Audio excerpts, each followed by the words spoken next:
So then, James, from your tips earlier, I've decided on the swim I want to fish from, but what I need now is some advice into setting up my equipment properly, if that's okay. Yeah, absolutely, Andy.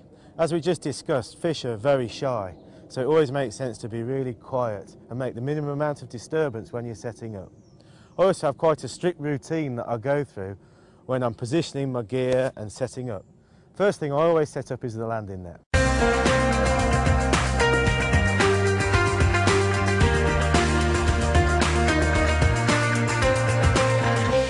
James, why do you set up your landing net first? Well, it's sometimes when you're excited and you want to get fishing, it's easy to set your rod up first. You hook a fish, haven't got a landing net. So that's why I always set it up first. That's probably the most important piece of equipment after a rod and reel for catching a fish. Okay.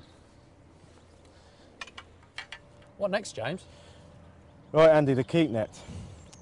Obviously you've got to check with the fishery rules that you can use a net. Some fisheries you can't use a net apart from in matches. We're going to use a net today, so hopefully we can keep our fish and have a good look at the end.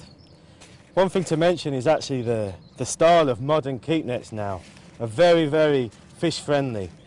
The material used is very soft, so it's not harsh, it doesn't damage the fish, and you also need to consider the length of the keep net. The minimum length you can use in the UK is 2.5 metres.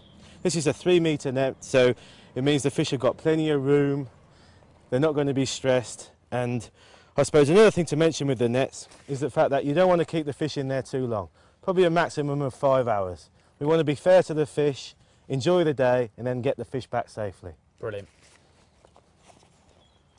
So then, James, whereabouts do you put the keep net?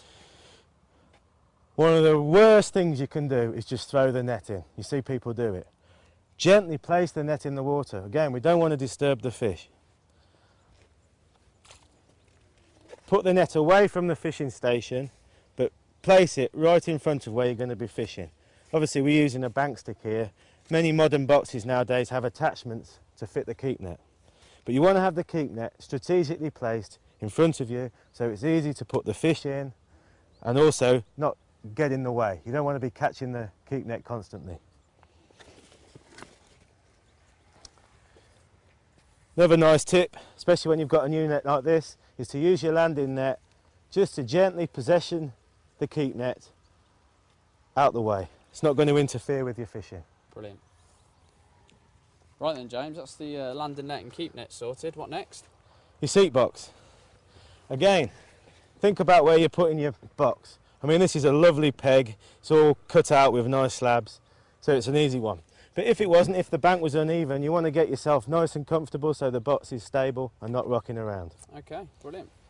If it's a nice day like this and it's not raining, it's nice to have your tackle box on hand, so I'll put that just behind you so it's easy to get at. Again, it's about maximising efficiency. You don't want to be twisting, walking around too far to get your gear. This box comes supplied with a side tray, so that's very, very convenient.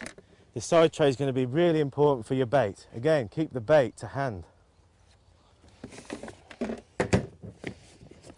And finally, I put my net bag or carry-all next to me, again, so it's easy to get into, to get other equipment out like rod rests, get your flask and sandwiches out. Everything is to hand. Brilliant. Thanks for that, James. No worries.